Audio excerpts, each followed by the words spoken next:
episode of MC Fireside Chats. My name is Brian Searl with Insider Perks and Modern Campground, and my sucker here that I probably should put away for the show because otherwise it wouldn't be as professional. I was kind of twirling my fingers, right? But I was talking to these guys before the show, and I think you'll agree, Joe. I don't know if I asked you this, but like we definitely were talking about it with Jeremy and Devyn. If you offer somebody a sucker and they're an adult, right? Obviously, kids will always take suckers, and they refuse the sucker. Either one, they're diabetic, which is okay, when or two, they're just weird and they're not somebody you want to know, right? There's only one or two things. I think sadly, I think I fall in the weird category. I typically don't go for suckers. So, man, guess I'm just weird. But we'll take that. I'm fine with it. Okay. I mean, it's like people who like. I used to say my thing used to be like people who like you don't know anybody who doesn't like donuts, and then like 4 people in a row, including David Bazzer, were like, I hate donuts. I don't want donuts. I used to say like everybody like you don't know anybody who likes donuts because they're all probably in prison, and then like 6 people in a row, like. So. I'm not that person, so that makes sense. But I'll pick up a sucker.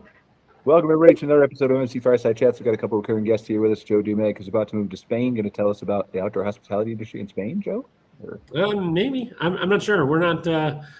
We're trying to more ingrain ourselves in the local culture rather than travel too terribly much. We're obviously, if we're going to be in Europe for a year, we might as well visit some spots. But I don't want to get into the place where we're just traveling all the time and not living life like it's lived in the area we're at. Yeah, that's fair. It'll be interesting though to see. Yeah. Jeremy, welcome back as always. Cochran Hills Campground. We'll let you guys introduce yourselves in a second. We got Devyn, our special guest. We're missing a couple of people here today who said they were going to come, so we'll see if Jayne Cohen pops up, or Casey Cochran, or Zach Stoltenberg. If not, it's summer. They're probably out doing more important things than being on the podcast. But let's go around the room and introduce ourselves real quick. Joe, you want to start? Yeah, I'm Joe Dumag. I am the founder and community mobile apps for RV resorts and campgrounds, enhanced communication and guest experience. Awesome. Thanks for being here, Joe. Jeremy? Yeah, I'm Jeremy, one of the co-owners of Cochran Hills Campground. We are located in Marquette, Michigan, on the shores of Lake Superior, and we are officially in camping season here. We opened 2.5 weeks ago about, so we are rolling. All right, excited to hear about that and how the summer's going so far. Devyn? Hi, I'm Devyn Johnson. I'm the manager at Canopy RV Resort here in New Braunfels, Texas. We're open year-round, and we celebrate our 3rd anniversary in a couple weeks here. Awesome. Thanks for being here, Devyn. All right, so typically we start off the show, we'll talk to our recurring guests, Joe and Jeremy. Is there anything that's kind of come across your desk in the last month since this group has been together longer for Joe, but that you guys feel like we should be discussing? Obviously, Jeremy, you mentioned the start of camping season. We all got like this backdrop of like, is it going to be good? Is it going to be bad? But what else is there? Well, we can talk about that. I'm getting really, focused on driving demand right now. We have a lot of inherent demand with our campground, being that we're in such a touristy area right next to a national park. But really trying to see what we can do to drive occupancy rate, whether that's with social content or other technology. So that's where my focus has been in the last 4 weeks since we last talked. Okay, so just when you first said it, I was picturing in my head like driving demand, like people driving to you, but then I realized that you were talking about, right? Kind of the same thing. I mean, to be fair on me, okay, we're developing a product with route intelligence that we're about to sell, so like that's where I might say one. But go ahead. Yeah, no, kind of the same thing. Yeah, but driving demand to our campground, not specifically driving. Although being in the Upper Peninsula of Michigan, most of our guests are driving, and I think one of the things that we're seeing is a lot of. I mean, I guess I don't know if people are booking less flights, but we're seeing really strong numbers for summer reservations. So I'm guessing a lot of people, at least in the Midwest, are looking to drive for vacation rather than fly for vacation right now. Yeah, the CPI numbers came out today, the consumer price inflation or product inflation, whatever it is. And price index. I think price index. Yeah. Thank you, Jeff. There's too many numbers I was looking at this morning, and I think airlines was up 27% year over year. for airline tickets. So I think, yeah, for sure, there's more people driving, which is good for our industry to a point, right? And then like, we're not at that point yet, I don't think. So it's good to hear that people are like, things are going pretty good for you so far. What kind of strategies? Because you're always one of those forward-thinking people who like tries to learn from what other people are doing. At least that's my sense of you, right? Maybe I'm wrong. You can refute me. I'm giving you a compliment, but you can say no if you want. You're usually one of those forward-thinking people who goes around and looks at what other people are doing and tries to kind of always like think outside the box. So are there some strategies or things that you've learned or thought about that you have found that success in early on? We're really just getting started with it. We didn't do too much with demand drive, other than SEO. You know, SEO was like kind of our main revenue generator in our first year, which worked out really well for us because we didn't have a lot of competition in our area. So all we had to do was be visible on Google. But now it's like, okay, we know what our baseline occupancy rate is. Can we actually create demand ourselves rather than waiting to capture that demand? And that's where, like, to your point, Brian, I do like to look at what other people are doing. And one of the things that I'm doing right now is I'm working. I'm sure you guys know who Ben Wolf is. He does like Onera and some of that stuff down in Texas Hill Country. So he started a marketing cohort where he's teaching people how they do demand creation and generation with his properties, but also with Owasi, which is his agency. So we're going through that right now and learning how they create content at scale, what KPIs they're looking at, and we also are kind of trying to define our user persona a little bit. So we've got like 4 users that we think are most likely to visit our campground, and then we're creating content based on those user profiles, and then we'll test it on social and see what drives engagement and what doesn't. Yeah, the personas have always interested me, and Ben Wolf does, like, I have never taken his program, but I've heard good things about what he does. Like, I'm kind of where I'm on the fence with Ben Wolf, not specifically, but his strategy, right, is I think it works for the people who have something really interesting to share on social media. But if you're, I don't want to call you, like, I don't want to make it sound bad, but let's just say a regular campground, right? That's where I'm wondering, like, is all that content creation worth it? Maybe I'm wrong. I don't know. I think you either have to have scale, or you have to, well, you maybe not just two things, but you either have to have scale or you have to be interesting. Like, for example, I think it's really hard to drive demand with a short-term rental in downtown Chicago. Like what makes you stand out of the crowd there?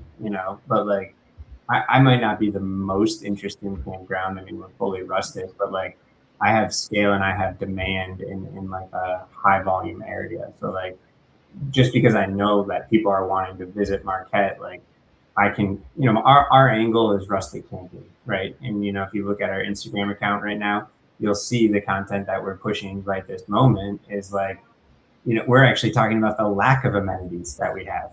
Like that's our sale point right now. It's like, hey, this makes you different though. Right. And so that's our, what we're testing right now is talking about that. And we've got like our urban escapee, our weekend warrior, our outdoor enthusiast couple, and then our silent sports enthusiast. Like those are the 4 groups we're trying to attract with content right now. I want to say my background's in social media marketing before I started here. And I became a manager here about a year ago, and I have hired somebody specific for social media here. And our numbers have, like, our occupancy have grown about 15 to 18% in the last 6 months because of our online presence. So like here, we're very saturated. We're within walking distance to 3 other campgrounds. We offer the most, we're the largest in that area, but we are also the highest priced. So for people right now, they're looking for cheaper rates per se, but we sell who we are through social media. So if y'all are working on social media, I think that's like a really, really, really great thing. We're also seeing younger people and millennials, and they're really big on social media too. So I would definitely say keep going with that. You said you grew 15%, was it? 15%. If this results in 15% growth for us, I'll be pretty happy. Yeah, just be consistent.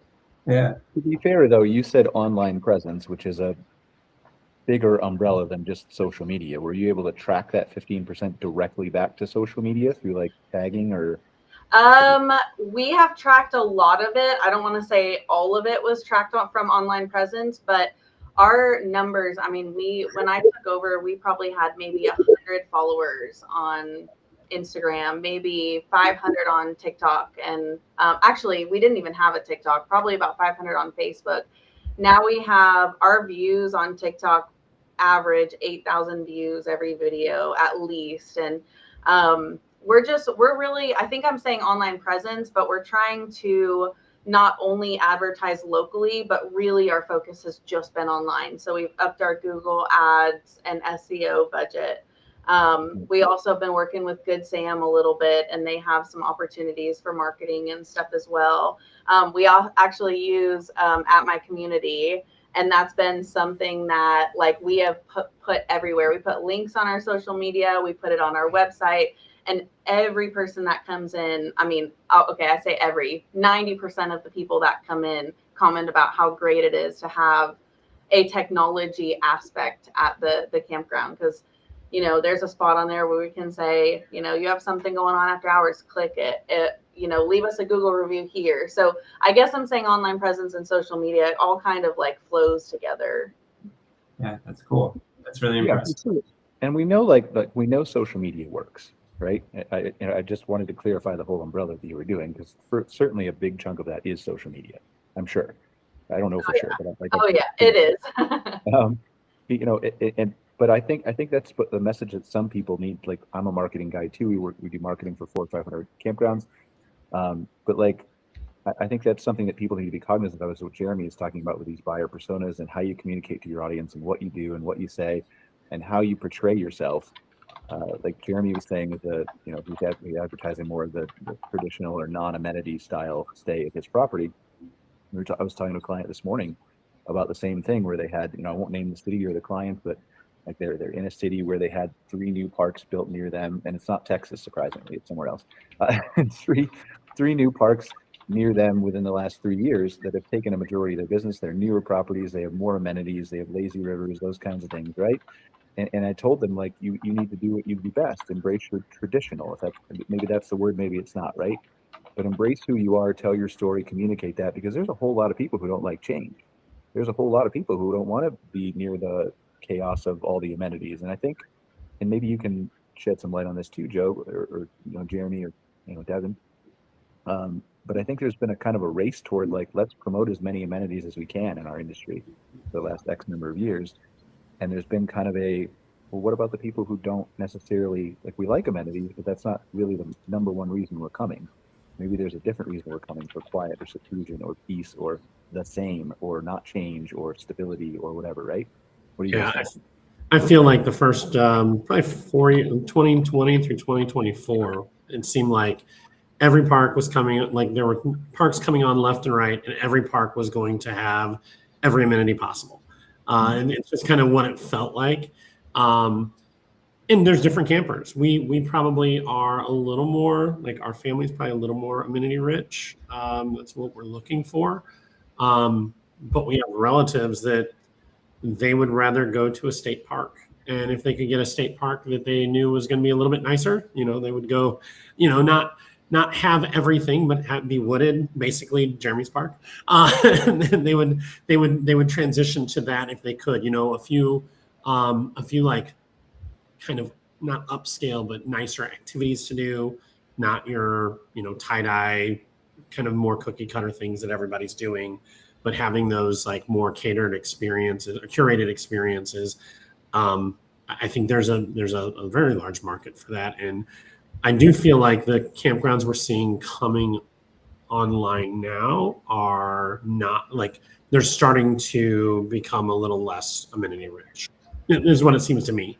But you know, I think there's a difference between amenity rich and curated too, right? Like, just because we don't have a mini golf course doesn't mean that we're not curated, right? And so it's just like that focus of, like, hey, we're gonna, you know, we might not have mini golf, but, like, you we don't have this today, but one of our plans is to have, a common area for saunas, So like that curation of amenities, I think, is changing in what people are looking for potentially.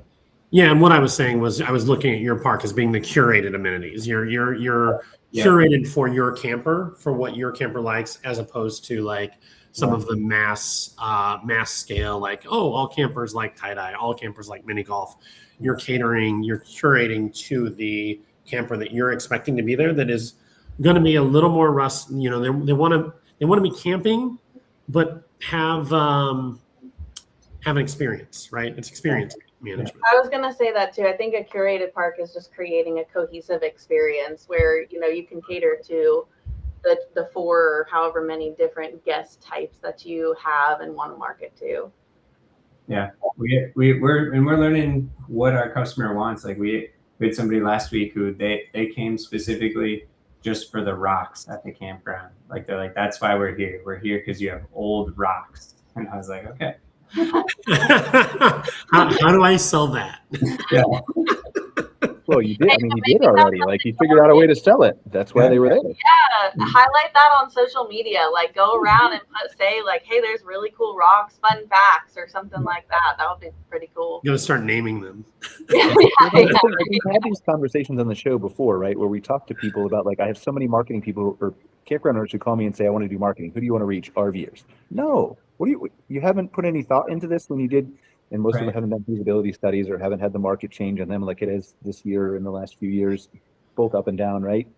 And you've got to look at like what Jeremy's saying, your buyer personas. If you think this is complicated, you have ChatGPT in front of you, you have Gemini, you have Claude. This is much easier than it ever was before to say, go research my park. It will go out and look at everything you have, fill out some information and say, create what is my ideal customer profile? What are 4 different types of buyer personas, or 6 or 8 that would stay at my property? And then use that as a basis to tailor what you're talking about in your messaging online, not only on social media, but on your website, on Google, on everywhere, right? That you can. And if you shape that content toward the individual people who are best suited for your property, both what you want it to be suited for and what you can have it suited for, you are able to, right? Then you can attract a bunch of people who will probably fill up your park easier than going after all RVers. Yeah. We didn't, I wouldn't say this is one that we necessarily wanted to go after, but another one that we found out, and to your point, Brian, like we can easily cater to it because of the geography of where we are, is birders. We have an eagle's nest on site, which is a little rare, and then we have the Kirtland warbler which is a very rare type of warbler. Like for whatever reason, they like our campground area, and we get people find us from the birding apps. They say, I saw somebody take a photo at Kona Hills Campground of this specific type of bird, and so I wanted to stay here and see if I could see that bird. And this is the thing, like where we're talking to people, like in a world of AI, where AI can eat all of this content and then serve it up to the exact bird watcher or the exact person who's obsessed with rocks or whatever it is, right? Yeah. The more information that you put on your website, because you can do it faster now with AI, if you put a page for birders and a page for, I don't know if the rock watcher person is enough to put a page for, right? But if you have 10, 12, 15 of those pages to work campers, traveling nurses, construction workers, everywhere else, then that gives AI a thing to look at and say, this park is geared toward this person and here's why. Not the same thing on every single page, but different things, and that will help you fill up too. It's a really good point. I didn't even think about it, but I mean, like, as people continue to use AI as like a personal assistant, like it probably already like you're probably already asking it about birds, like you're probably like, maybe you're uploading a photo of a bird and asking what it is. It knows you're a birder. And then, you might not ask it what campground is good for birding, but if you say, hey, like I'm going to Marquette, Michigan, where should I stay? It'll be like, oh, well, Kona Hills is a campground where there's rare birds and an eagle's nest. And, it makes that connection automatically. And it will only get better at that. Like Gmail has already said, you can connect your Gmail to Gemini and Google search. You can connect your photo library. It'll look at your old photos. Like it's going to get creepy from a privacy perspective, but it's going to get super helpful too. Yeah, that's a good point. I didn't think about it like that, but that's a very good point. Yeah, I will say I've started to dive into this AI world too. And when I'm on ChatGPT and I ask a question, it'll say, Devyn, because you like, this type of blah blah blah, like it will literally know me. It knows me better than I know myself sometimes. So we've just started using AI more for like keywords and things on social media too. So when you like Jeremy, if y'all start using like did you know or fun facts around the campground, like you can go on there and say, what are people really looking for right now? Or if they are into bird watching, what are the keywords that they're searching? That way, when you post anything and in your caption or your hashtags, you're using those same words. Yeah, that makes sense. Yeah. Do you do any, like, is there any analytics tracking, Joe, and like who's interested in what area on the app, or like, do you do anything like that? Like, what, So all of our sections projects are segregated, right? So we don't really mix too much data between customers. So we're planning on doing some aggregated data around them, but most of the things that happen are just directly in the app. So while they might be searching, they're typically searching for things they know is already in the campground. So it's just a little bit different because for the most part, our people have already booked at the campground before they download the app in the first place. And so it's not really a marketing to find the campground. It's more so relationship marketing after they've already booked and making their experience better. So it's just kind of different. Yeah, but if you could pull out that data, and I know you just literally said they're all isolated, right? But if you could pull out that data and see what people are searching for, like I remember a long time ago, we were talking to Park about, could we use AI in their security systems to monitor what amenities are being used? Sure, you absolutely can, right? And you can even monitor like how long they're waiting in the check-in line and how often your pool is used and what day and when the cabanas are free and send them an alert to their cabin on their Alexa device, right? All that's possible. So I think aggregated data like that from a big company like you, Joe, might be useful for the industry. A big company like us. You're not no, small. So like I said, we are looking at possibly aggregating some of our aggregated data. So already aggregated. The thing is that each customer also has things set up differently. So we can definitely do that and find some of it, but I don't know. It might be slightly helpful, but I'm not sure how helpful. Well, anytime we have more data, I think that's helpful, right? Let people piece through it and figure it out. So, all right, what else we got? What else do we want to talk about? How's summer going? Well, Jeremy was talking about how kind of airline prices have gone up, so people have been staying closer to home and driving to campgrounds. It seems like I just got back from Australia, and there it's kind of the opposite. I shouldn't say the opposite. Right now, when we were down there, sorry, winter now, is it? That's right. Yeah, but they don't have too drastic of a winter, especially in Queensland. So their big concern is the fuel crisis. We talk about our gas prices going up a bit, and they've gone up a bit. They're paying closer to like $10 to $12 a gallon, and they're having anecdotal stories of gas not being available inland. And so now we heard from somebody that was there as a vendor said that he travels inland all the time and has only ever run into one gas station that didn't have gas, but it's reported on the news. So it makes people kind of scared to travel.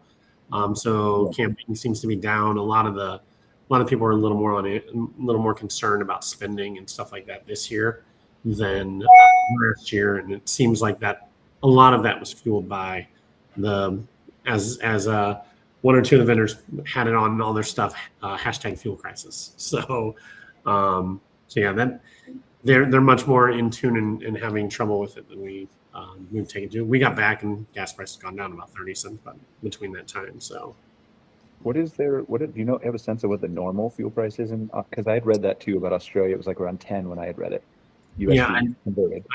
I don't know. I think it was.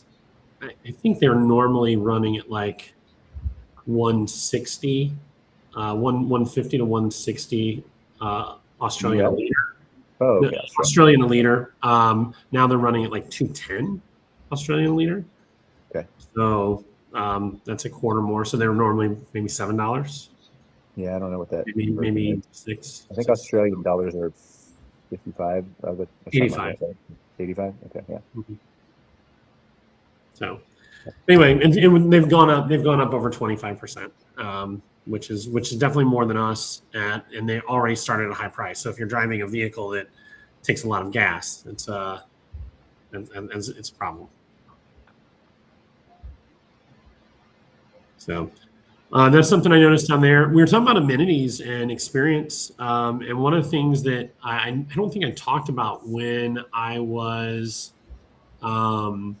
when I came back last year is a lot of the campgrounds down there have community kitchens. It's a very common thing at their campgrounds is to have community kitchens. So they'll have a covered patio with barbecue or stove type equipment and just places to kind of cook and host. And so I don't see that a ton here. I have seen them here, and here it's treated more as amenity. There it's treated more as like everyone has one, and when you have a really nice one, then it's an amenity. So that was something that kind of going off the customer experience that I kind of took back from my trip down there. I think that's something that we haven't considered a community kitchen necessarily, but like community spaces in general, especially because of the rustic nature. We have individual vault toilets, but then we'll have like a centralized bathhouse, where there are flushing toilets, there are showers, like more of like that shared space community. Like just because of the way we're set up, we'll be going that direction for sure. I'll say we have, so we've been open for about 3 years. We have a grand room, which is kind of like a community kitchen. And that's where we do a lot of our activities. We have a full calendar of events. And then we also have kind of a covered patio with 3 propane grills, big fire pit out by the pool. Well, we last year figured like that was something that everybody wanted was these community spaces, because then they travel with, another family or whatever. And then they have room to, hang out, cook, do all the things. We just also, on the other side of our park, just created another event space. Entertainment center is what we call it. We have some string lights and just tables with some picnic umbrellas and things. And that has been like, apart from our pool as well, but that's something that we have people in those spaces all the time. So it definitely is a pull and something that we're seeing that is very successful here. Are you talking about the individual sites though, Joe? Because I remember like when we first looked at Australia, like, I don't know, 2011, 2012, when New Book was first coming into the United States scene. I can't remember. I think Brad owned it back then before they sold. We noticed that Australia's market was way more advanced from a amenity on-site standpoint, or at least what we saw. Like I did not. So I don't notice that. I mean, we deal with some of the more like nicer parks there. And it doesn't seem like they have more amenities per se. I think that the percentage of campgrounds that have a large amount of amenities in the U.S. is probably higher than in Australia. This is actually more. It's a shared space. It's not an individual kitchen outside. And I haven't seen that down there. We have a lot of that exists here a lot in the you're looking at the upscale, the motor coach only resorts and stuff like that. They'll have those private kitchens. I know. I think Auburndale has a bunch of their pull-throughs or pull-ins that have some private kitchens and stuff like that. But no, this is like a more of their just a shared space. I feel like Australia does the majority of their camping a little more rustic than we do. A lot of the even nicer campgrounds they have grass lots. Like they don't have concrete and rock lots as much as we do. But seeing the big water parks, yeah, there's a few, but it's not near what we have here and stuff like that. So, which is interesting in and of itself. Last week we had Simon on the show, who's one of our regular guests. You know him from Camp Map, and he was showing us the difference between some of the sites in Europe and how they have really nice luxury RV resorts that have just the gravel sites without the concrete pads. Mhm. And I think he said the difference, like he did the calculation quickly in his head, so it could be a little different, right, with euros. But he cited like it's somewhere between $60,000 and $80,000 US to build a site in the United States, and the equivalent to build the campsite at a luxury RV resort in Europe is like 10 to 12. Wow. Because they didn't have all the concrete pads and to be fair, like full hookup isn't there like with a lot of places, but still, like these are luxury resorts that people are coming to, like really nice with pools and restaurants, and they have all different types of sites, like to be clear, right? Yeah, Smaller as I say, rigs, but there's a lot, there's so many things that go into that in terms of clientele and what the demand would be for it. I think the people driving a Class A, a diesel pusher, they're not going to ever want a grass lot. Like that's that clientele. And but they it's have interesting that it's in Europe and it's in Australia, and it feels like, at least right now, early, like that it's only the United States that has all of that infrastructure, which is both good and bad. Yeah, agreed. Yeah, that's interesting. All of our lots are grass lots. Mm-hmm. Yeah. Yeah, but how many Class A diesel pushers do you have, Jeremy?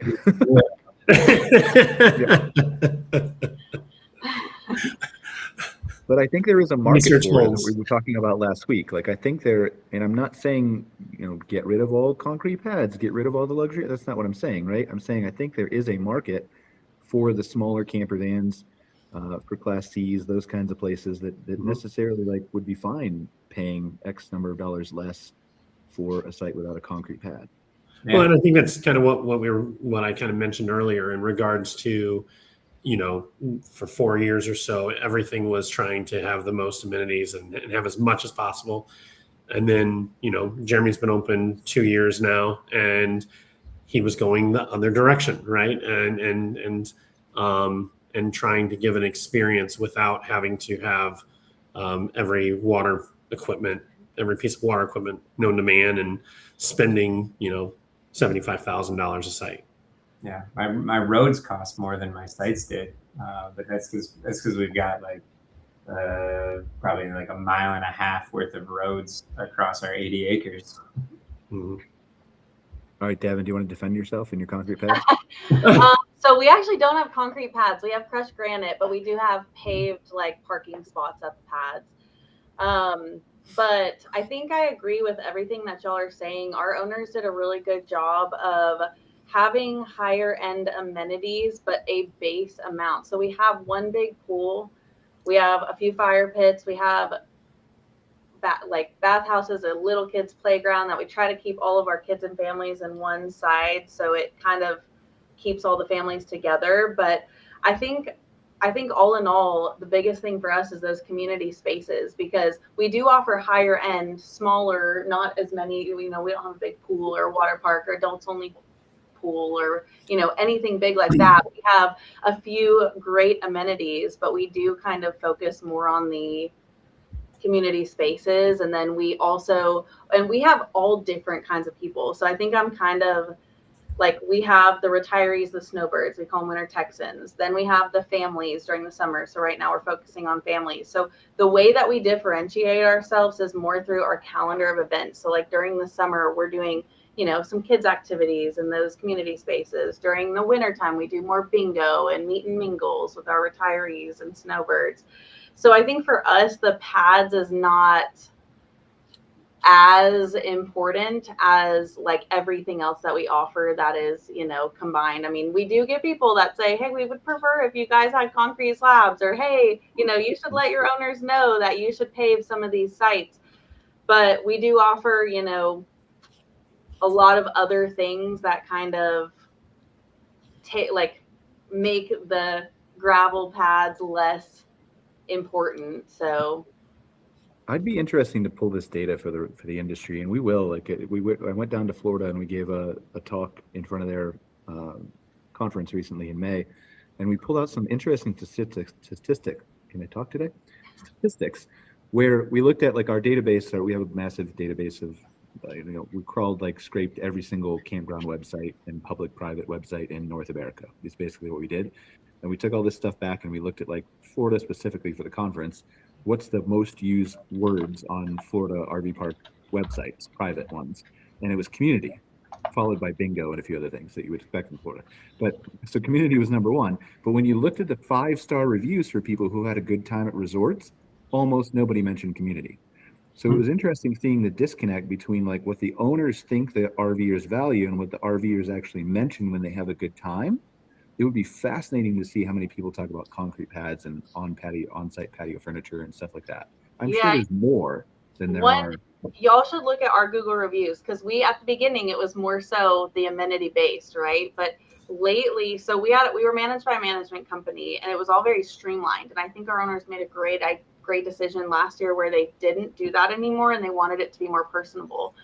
And I think that in turn has created such an amazing community here. And now our Google reviews, like every other one will talk about either community, our staff here. Like, I think that's kind of the thing now, that the RV market, RV campground, everything, it's so saturated here. The one thing for us is our community that we build. We have a Facebook group for everybody. We have our app that everybody talks about. We have, like, I could probably tell you, we have 295 sites. We're about 65% capacity. I could probably tell you at least 100 people's first names right now.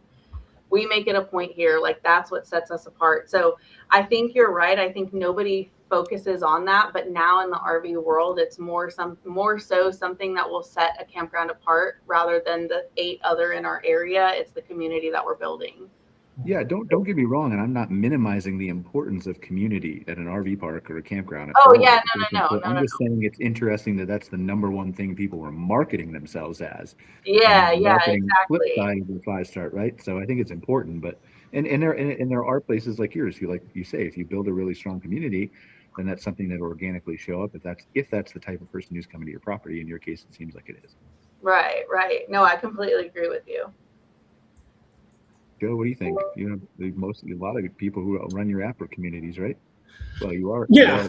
You're apping. We're apping communities. Right? That's what we do. Yeah. So I would say we have a large amount of winter Texas, winter Florida customers. That the reason the park is going with it is to create community. Now, whether or not that ends up being what they say about the park when they talk about it. I don't know if the word community would be used as much. I think that it would be more of the feeling that they have while they're there. Like, listened to, or you mentioning people by name instead of saying the general manager, and when they mention Devyn instead of the GM at Canopy, while they're not mentioning community, they just did.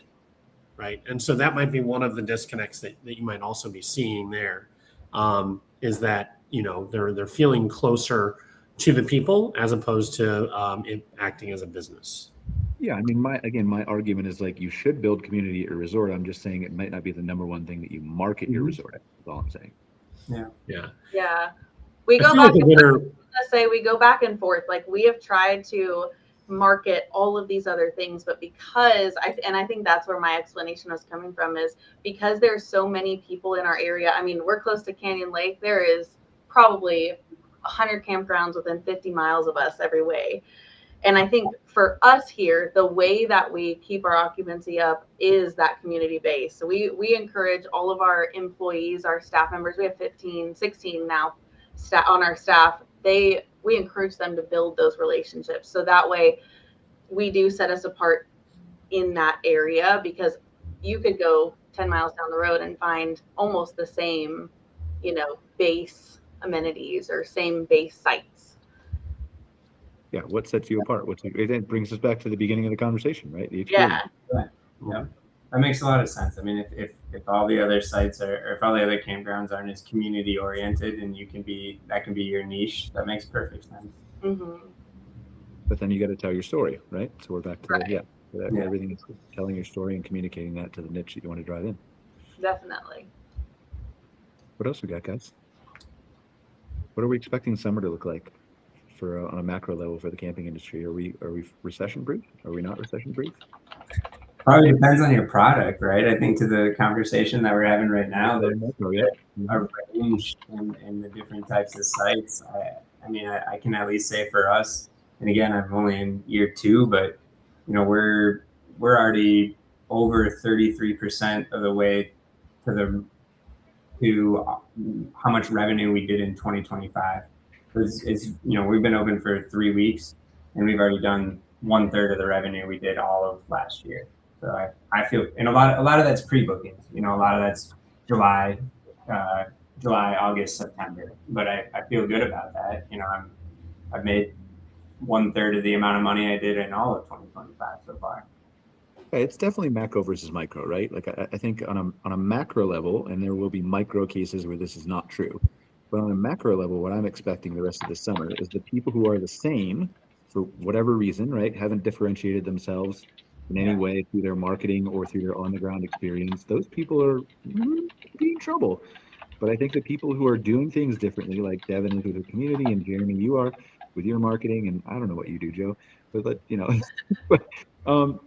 but I think that people who are setting themselves apart, right, in that niche, going after that person, provided they've put some science behind it and they're actually not just trying to go after somebody who's not there, I think those people will be much better suited. Will they be up 10%?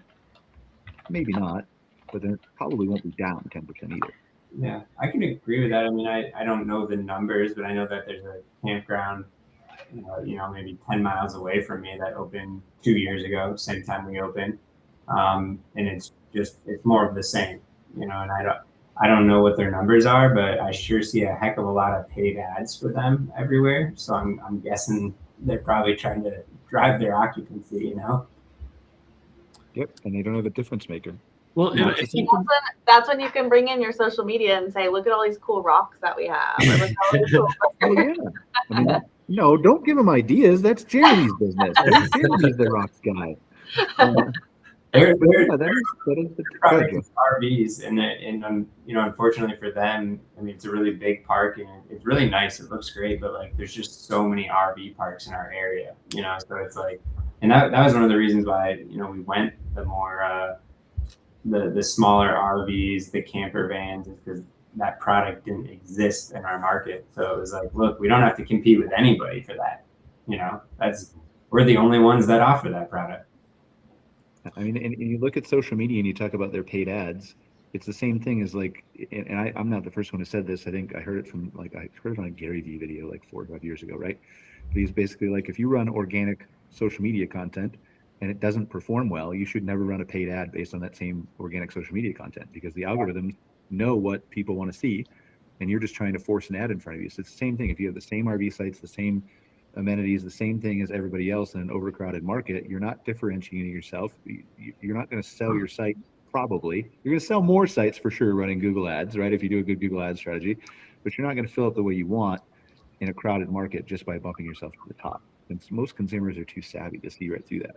Yeah, Joe, I mean, we part of that social media strategy that I talked about earlier is like, once we run all these organic posts and see what people actually engage with and convert from, we'll create paid social media posts based on the ones that worked, and we won't put dollars into the ones that didn't work. I think a lot of it, my assumption for the summer is that it's going to run the same, similar to where we run anytime there's uncertainty, which is typically the destinations still do fine. Along the route for long haul drives don't fare as well. Your overnight stops on long distance travel. People heading out west, right? There might be a lot less people that's long drives with not much in between it. So there might be a lot of people doing less of that. And so you might see those stop along the ways have some trouble. But most years, if we're having problems like that, the destinations still do very well. So, you talk about a differentiator and being unique or changing. It's not necessarily that you need to be changing. It's that you either need to have that brand name, that name that people have been coming to forever and not have changed, possibly. Yeah. And then you have the startups that are making a name for themselves, making a brand for themselves. And so I think those will do fine. And that's kind of typically how it runs anytime there's uncertainty in our market, I think. We looked at that in Florida too. The amount of the number of parks who we could not locate a social media profile for by scraping their website, they weren't linked by looking at Facebook, whatever else, right? And who really didn't have an online presence or online booking engine actually charged more money than the parks that didn't and were better occupied in Florida. Because they're the old parks that have been there 30, 40 years. They have a loyal following. The people are coming for the same thing. They don't like the change. And that's stability. And that will be, those people will be fine for probably 4 or 5 years longer than the other people in the market will, because they're established. Now, eventually the boomers are going to be like, well, you know, there's only so many years we can live and travel healthy, right? But they're going to have 5, 6, 7 years on top of people who don't have that built-in audience who are using. Yeah, that's really interesting. I mean, that makes sense. There are a couple parks in my area that are what I would call like established, and they put very little marketing behind it, but they just have that customer base. Yep, they already got the customer and they got the word of mouth. And it's very hard to steal that unless you have a difference maker. And if you have a difference maker, that's great if there's a market for it. All right, let's spend the last few minutes of the show. Let's go around. We do our question and answer thing. So, Devyn, do you have a question for either Jeremy or Joe? I think, let's see. I think actually my question would be how, this is more of like asking for advice, but we are mostly a long-term park. And actually Jeremy and I were talking about it before y'all got on too. Right now we're struggling, and it kind of goes in with what we were just talking about, with our short-term guests, because there's so many people out here, and there's so many campgrounds, and you know we're right in the middle of a big metroplex. There's 3 big cities near us, but we're still not seeing a increase of short-term weekenders. Like what, because Jeremy's mostly weekenders, like what advice do y'all have to get those type of guests in? Who do you want to ask? You have to pick somebody. Oh, I have to pick? Yep. Oh, well, okay. I'm going to pick on Joe because Jeremy and I already kind of talked about it. Sorry. I'm probably the worst person to ask this question to. Well, I mean, you kind of get to see a bunch of different types of campgrounds. So I think that's kind of where I'm coming from. Like what, for those campgrounds that do have a lot of weekenders, what do you notice that might be a little bit different than a long-term park?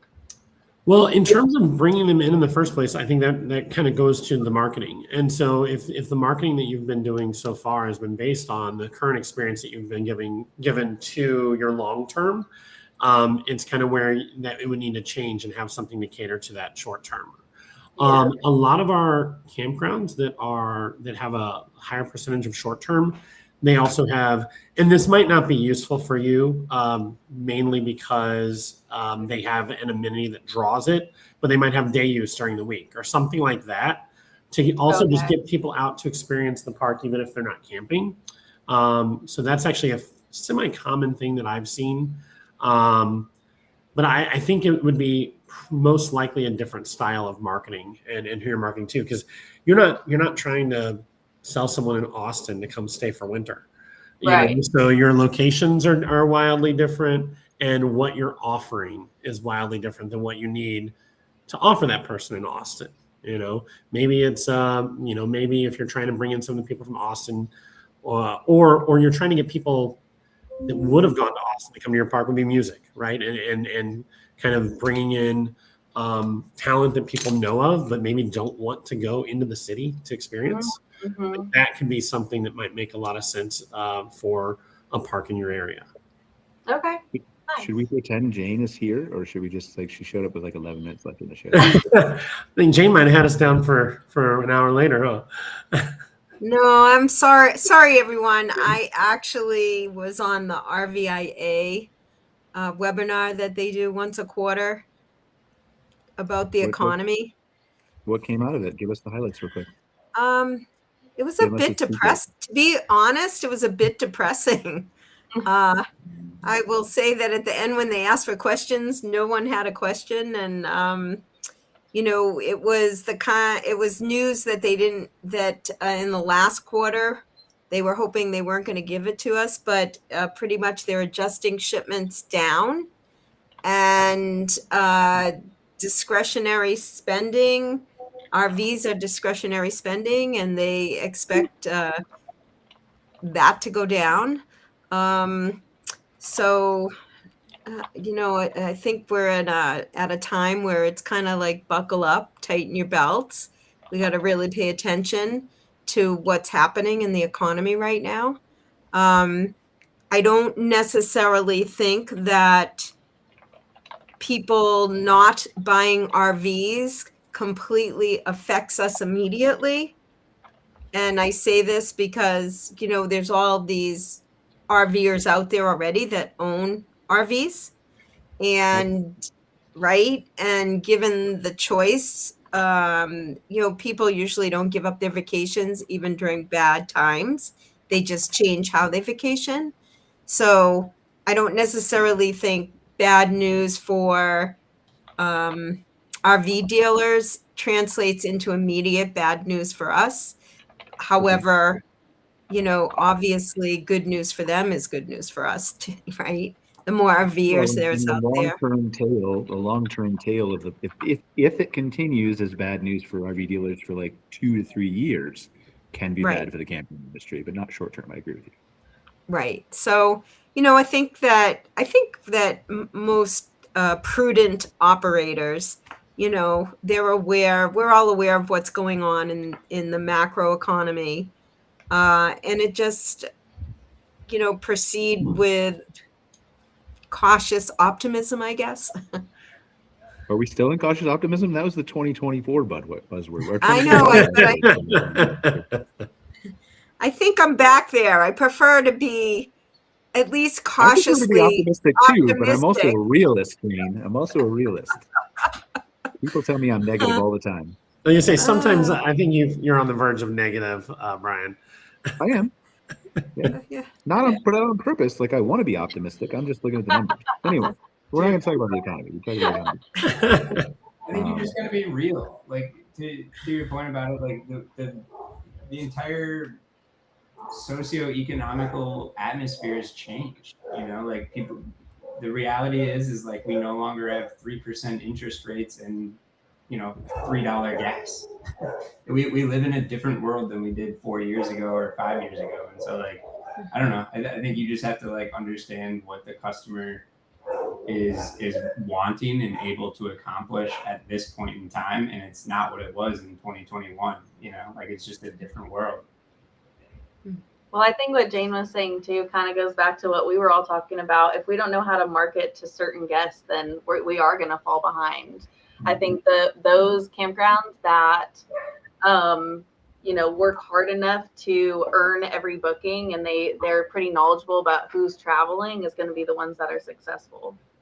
Mm-hmm. For sure. Right. I agree with you, Devyn. And, one thing that happens is sometimes when things are tighter, like people cut out marketing, right? Which to me is certainly the kiss of death. Like you need to do more of it because possibly the repeaters won't be repeating as much.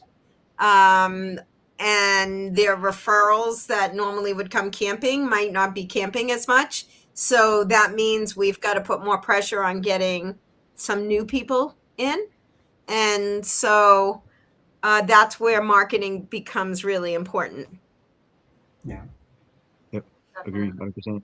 Let's keep going with our questions at the end here. Jeremy, do you have a question for Devyn, Jayne, or Joe? I'm going to go with Devyn.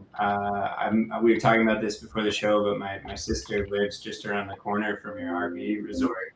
I've got to find some time to go visit her. So what's the best time to visit New Braunfels, Texas? Well, New Braunfels has been one of the fastest growing cities for the last 7 years, 7, 8 years, something like that, in the U.S. So tourist season is right now, so I probably wouldn't say right now. Okay.